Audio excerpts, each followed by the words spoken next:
خرابی کے سنگین الزام میں ملوث ڈاکٹر سمیہ سید طارق کے برابر شریک جرم میں اہم فریق ڈاکٹر ذوالفقار علی شاہ کے خلاف حکومت سندھ کیا کارروائی کرتی ہے یا رات گئی بات گئی والا معاملہ ہوتا ہے؟ ناظرین کرام، قبر کشائی کی ٹیم خود سوالیہ نشان اور قبر کشائی کے جواز کے 14 نکات میں سے بیشتر نکات پر خود ڈاکٹر سمیہ سید طارق نے عمل نہیں کیا یا عجلت میں وہ اس پر عمل کرنا بھول گئیں۔ لیکن یہ بھی کیا قبر کشائی ٹیم میں ماہرین کا میلہ لگا کہ بچوں کے ماہر امراض اطفال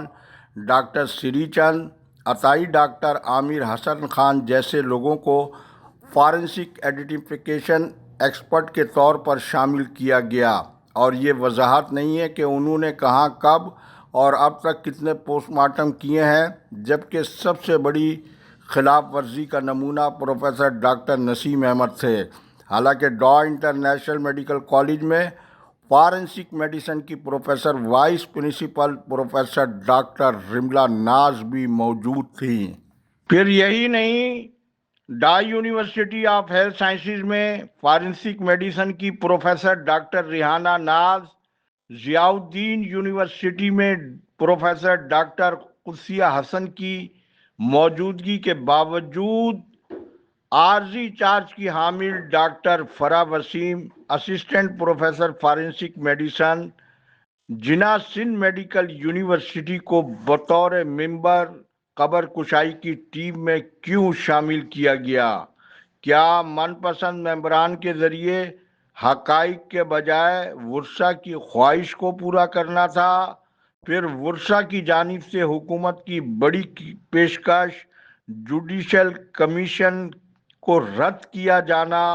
اور اب تحریک بحالی کراچی کے چیئرمین اشرف جبار قریشی کی جانب سے